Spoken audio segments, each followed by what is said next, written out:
sistem keuangan ini. Walaupun produknya tidak seberapa sebenarnya yang dijual. Dari situ saya terus meneliti itu tahun 2013 seterusnya itu. Ada suatu tulisan saya, mengenai pembahasan mengenai program ini, program yang memang harus dikembangkan dan harus diketahui khususnya oleh setiap muslim bahwa ini dasar perhitungan untuk kesejahteraan, dan kalau dikelola secara resmi semua akan sejahtera, tidak ada yang miskin karena rotasinya jelas. Dan di situ ada pemerataan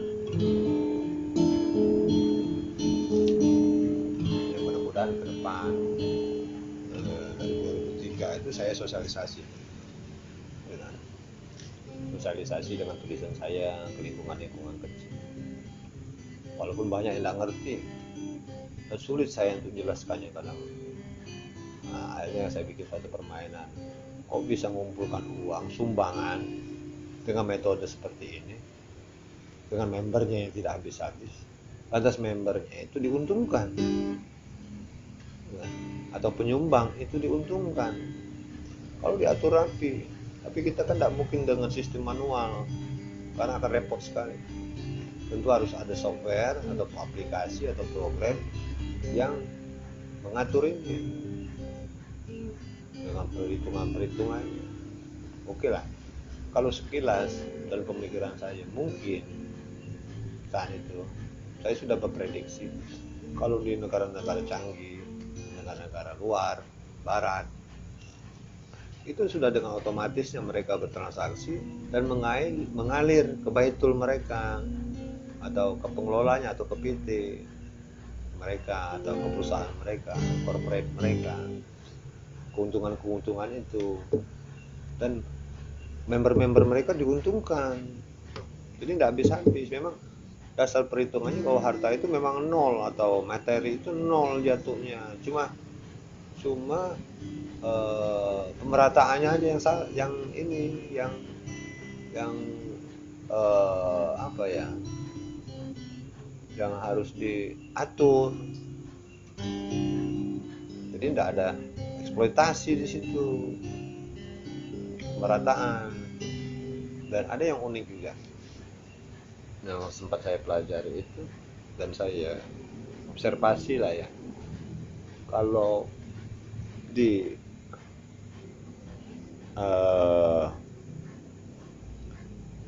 lembaga pengelola keuangan kayak gitu swasta itu di Indonesia ini sah-sah aja bermain MLM dan boleh, bahkan perusahaan dari luar. Tapi kalau di negara mereka sendiri tidak boleh itu karena eksploitasi. Unik di situ dan tidak dilarang oleh pemerintah. Padahal eksploitasi, kasihan member yang paling bawah. Akhirnya kehabisan member, akhirnya kehabisan produk, selesai. Nanti muncul produk lain dengan sistem yang sama, eksploitasi lagi, habis cerita lagi. Padahal dalam asumsi saya sana itu bisa dimainkan dari baitul seperti masjid yang mengelola dana seperti ini. Mau ingin bangun masjid dengan kubah emas pun mampu, asal mau bertransaksi, asal mau berjemaah, membeli produk mereka ya. Dan saya punya dasar hitungan itu ya. Dan disisihkan ke rekening mereka dan ada permainan di situ, transaksi dari downline itu, downline baru lagi. Dan upline itu tidak selamanya di situ. Misal saya orang pertama dan saya punya waktu saya launchingnya atau memulainya itu dan diresmikan, dan saya punya 7 kartu dan 7 berkas, dan saya punya member 7 di bawahnya. Lantas member itu store atau membeli produk saya jual produk, misalnya kan nilainya 400.000 misal, gitu kan. Terus dibagi-bagi misalkan ke saya, ke rekening Baitul, gitu kan. Lantas mereka ikut jadi member yang 7 tadi. Yang 7 tadi itu nempel, nama saya ada juga, nama Baitul ada juga, di tingkatan 4 tingkat itu. Ah, gitu. Nempel nama mereka, dan mereka mencari downline lagi. Pecahannya dari 7 tadi itu masing-masing kan dapat 7 lagi. 49 orang mereka dapatkan dari 7 tadi itu. Dah.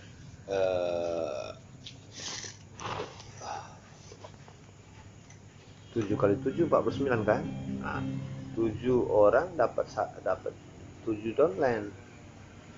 7 kali 7 49 orang dapat kan.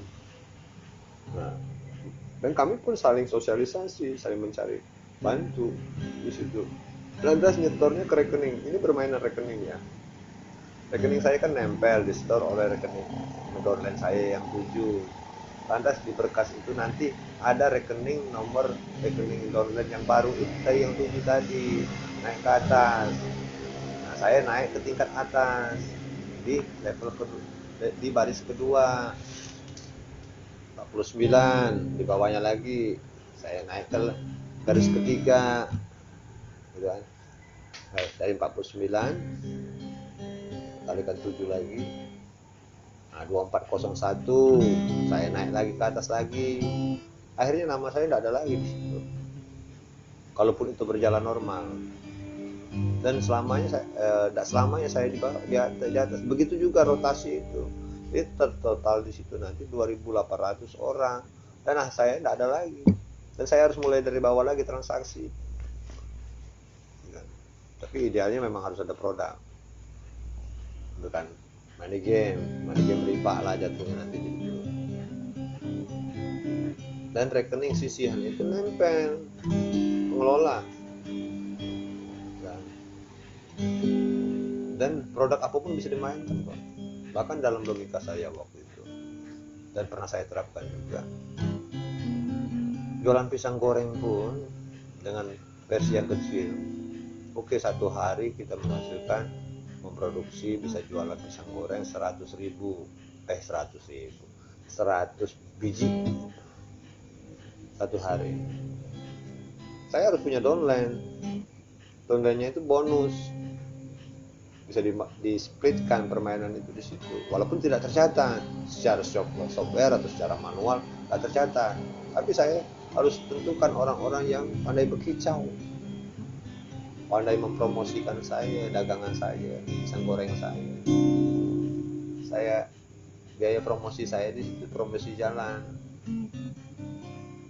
Dan antara sekian banyak pembeli pisang goreng saya, pasti ada penyanyi di situ, dan saya kasih bonus kok. Saya pilih dia, dan dia akan nyanyikan kebaikan-kebaikan saya. Nah, nanti saya pemerataan di situ berganti-gantian. Saya berlaku syariah di situ sudah. Jadi teknis dan intinya dari pelajaran 261 Al-Baqarah itu juga bermain syariah. Kalau dia bermain syariah secara betul, ya, itu tidak akan ada putusnya, dan dia tidak curang. Jadi pengertian syariah itu sendiri ya hal yang benar, hal yang jujur, bukan hal yang salah. Bahkan pernah tulisan-tulisan saya itu, karena mungkin perlu referensi atau diskusi dengan pihak-pihak lain, tulisan-tulisan saya itu masih ada berkas-berkasnya, bukti-buktinya, email-emailnya saya kirimkan ke beberapa pihak. Salah satu pihak yang pernah saya email dulu, beberapa pihak lah ya, beberapa ustadz di Jakarta, beberapa ustadz di Surabaya, ada semua itu bukti emailnya itu di email saya.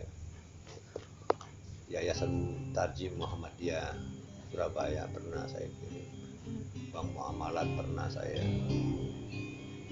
tapi tidak ada respon atau tidak terpikirkan mungkin mereka. Padahal simpel untuk mengelola ekonomi keuangan seperti itu, bikin aja lah baitul seperti itu ya. Bahkan saya pernah kritik MKNet-nya punya zaman itu, MKNet-nya yang lagi hebat-hebatnya itu Ahadnet ya, Ahadnet dengan sistem penjualan mereka produk-produk Islami ya. Ahadnet, MKNet, Agim saat itu ya, dua bundel saya kirimkan ke beliau, entah Allah alam sampai enggak waktu itu, tapi rasaku sampai, rasa saya sampai lah, resmi saya kirimkan ke dia biar dipelajari dan mudah untuk memindahkan pasar dan sangat mudah sekali. Lalu saya bertanya, mungkin ini bukan soal keberpihakan ke suatu pihak muslim atau bukan non muslim. Nah, kalau ada persaingan di situ, berapa nilainya transaksi sesama muslim, nilai pahalanya ya. Dan di luar itu berapa nilai pahalanya ya. Itu mungkin terlalu ekstrim atau terlalu apa ya, terlalu tidak rasional lah. Terlepas dari situ ya, si Islam bisa jalan sebenarnya, bahwa ini sistem yang harus dianut, pemerataan, merasakan tidak ada penumpukan harta di satu pihak dan semua nyicipi itu, nyicipin makanan, nyicipin permainan, dan semua sejahtera terlepas dari dia muslim atau bukan muslim atau dikelola secara lembaga islami. Karena dikelola secara lembaga islami, bahkan di situ bisa syiah. Dasar hitung, satu benih menumbuhkan 7 bulir 100, tiap bulir 100 biji, itu tidak terbantahkan. Allah yang berfirman di situ, subhanallah. Kalau manusia mungkin nggak bisa menghitung itu, kalau manusia cuma bisa menganalisa. Ada beberapa kawan waktu itu, dasar hitung saya itu minta di apa namanya, biar klaim, bisa klaim katanya, klaim untuk hak paten ya, hak paten. Nah saya tidak mau itu kan cuma dasar hitung dan saya bikin rumus di situ dengan logika S sama dengan 7 apalah lupa itu, ada catatannya S 7. Saya punya yayasan waktu itu, yayasan yang vakum sih sebenarnya, yayasan silaturahim. Jadi saya namakan itu dasar hitung silaturahmi biar semua orang bisa ngerti di situ.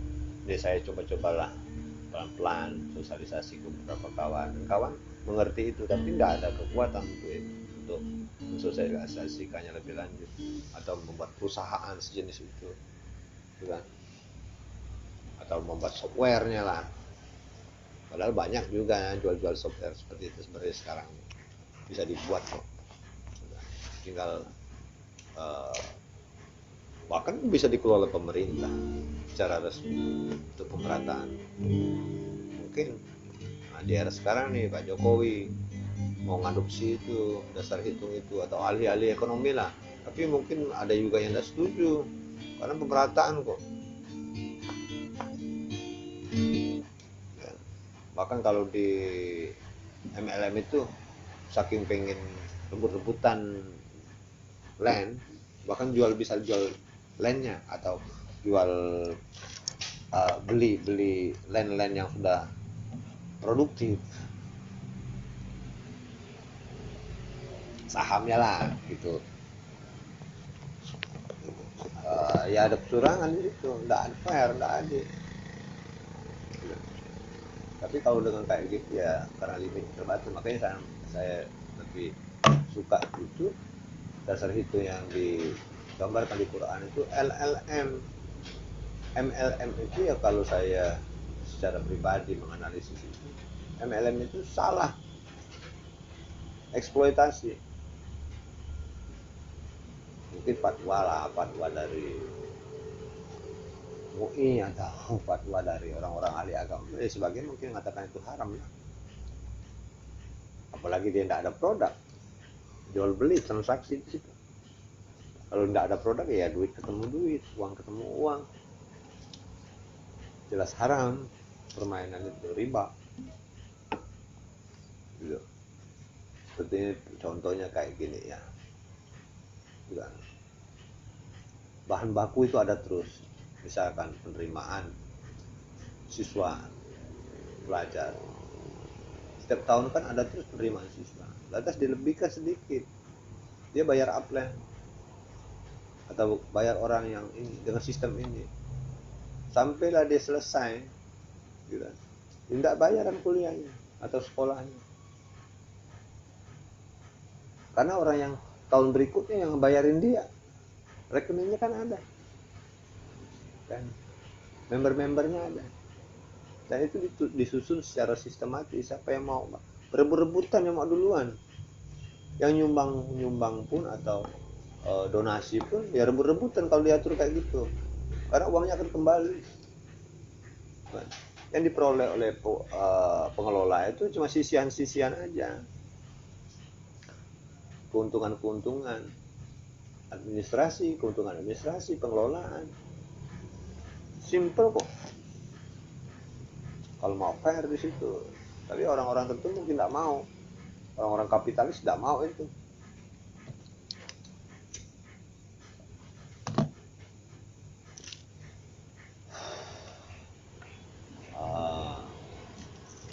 Ya, saya sih yakin aja. Bahkan pernah waktu itu saya kirimkan berkas-berkas saya itu ke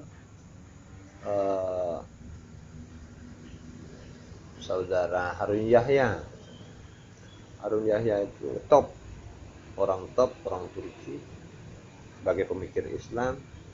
Dan saat itu saya kagum benar sama dia, karena dia syiar juga dan bagus-bagus videonya dalam syiar Islam, kebesaran Islam, walaupun terakhir ada juga minusnya juga, isu-isunya. Itu tahun 2000-an, awal 2003 ke atas itu lagi top-topnya di YouTube. Syiarnya, penelitian kajian Islaminya, kajian teknologi Islamnya itu keren. Harun Yahya ya, karena semua teknologi itu dilahirkan dari pemikir yang peneliti berlandaskan Al-Quran, karena semua apa yang ada dalam bentuk teknologi itu sudah diatur, sudah digambarkan di Quran, termasuk juga dasar hitung ini. Nah, karena ada connect-nya ke situ, saya kirimlah berkas itu ke dia dalam bentuk bahasa Inggris, karena dia nggak ngerti bahasa Indonesia kan. Saya kirim ke dia untuk dipelajari, tapi balik email ke saya bahwa itu penelitian Anda fair, dia di situ, bahwa itu hasil kajian Anda dan saya tidak berhak untuk sosialisasi ini atau untuk membuat program sendiri. Bahkan ada juga pihak yang kelas dunia lah, Syekh Imran Husin tentang eskatologi Islam atau ilmu akhir zaman Islam, dan saya jelaskan di situ karena saya tidak terlalu awam soal kajian agama, tapi ya ngerti lah sedikit bahwa itu di akhir zaman akan terjadi seperti itu kalau dikaitkan dengan melimpahnya harta dalam hadis-hadis, dan ada beberapa hadis saya kutip di tulisan saya itu, yang tidak akan terjadi kiamat sebelum melimpah harta, dan saya mengaitkan itu ke program seperti ini, dan saya optimis benar kalau program ini atau adopsi dari program ini akan terjadi di akhir zaman, sehingga tidak ada satu orang pun mau dikasih sedekah. Sulit mencari orang mencari sedekah, ya menjadi bisa disebutkan karena pemerataan.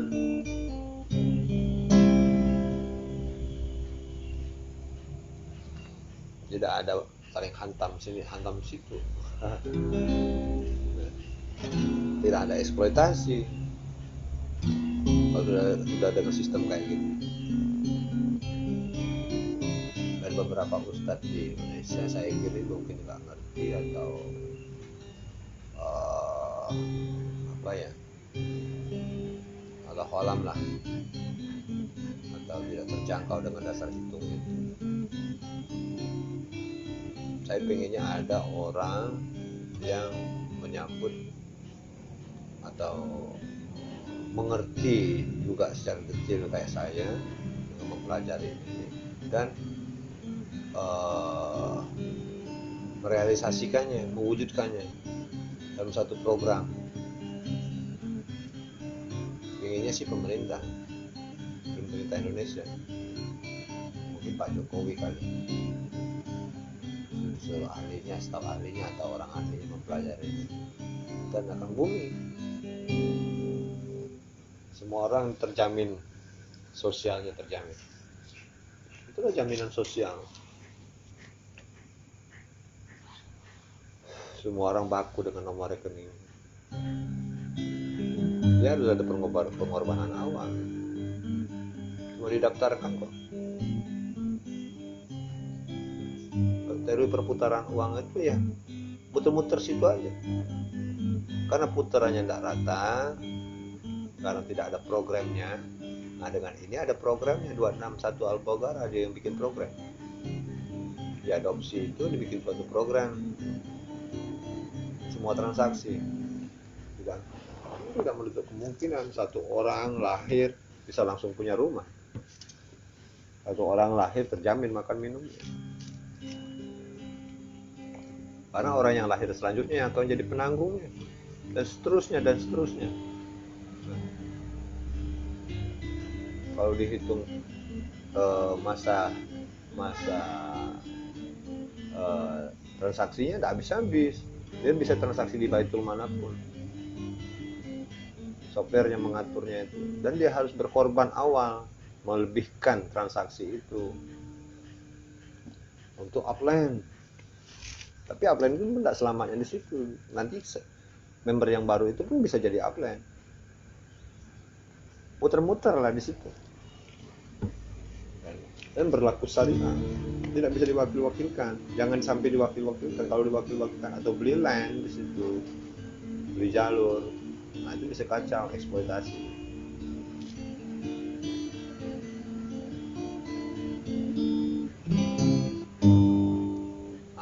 Atau gini ya, ada mungkin pemikiran ini terlalu riskan, mungkin ada pemikiran saya itu makanya agak eksklusif lah dalam analisis ini. Eksklusif dalam artian mungkin ada pemikir-pemikir Islam zaman dahulu ini terlalu berbahaya kali kalau program 261 Al-Baqarah ini disosialisasikan atau diwajibkan atau diprogramkan secara wajib oleh satu kaum, bukan? Karena apa ya, terkait dengan sistem ya sosialis lah, atau karena ada azas pemerataan di situ. Tapi dalam sistem ekonomi, bukan dalam sistem bidang lain atau di urusan-urusan yang lain. Semua akan merasakan itu, merasakan keuntungan itu. Dan ada jaminan sosial. Jaminan sosial ada itu bertransaksi yang baru menjaminnya itu dan berputar-putar di situ.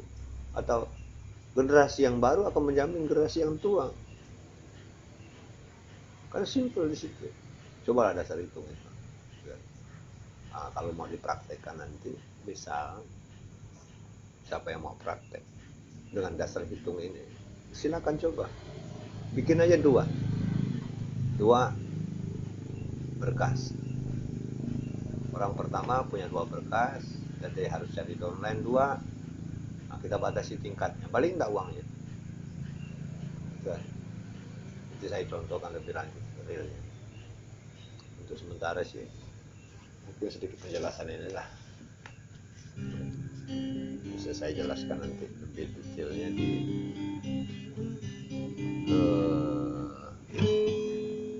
YouTube lah ya kali.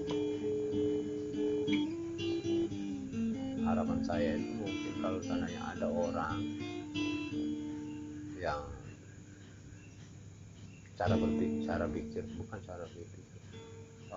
kemampuan berpikirnya mirip saya lah kali, dan punya power, punya kekuatan secara finansial untuk mewujudkan itu,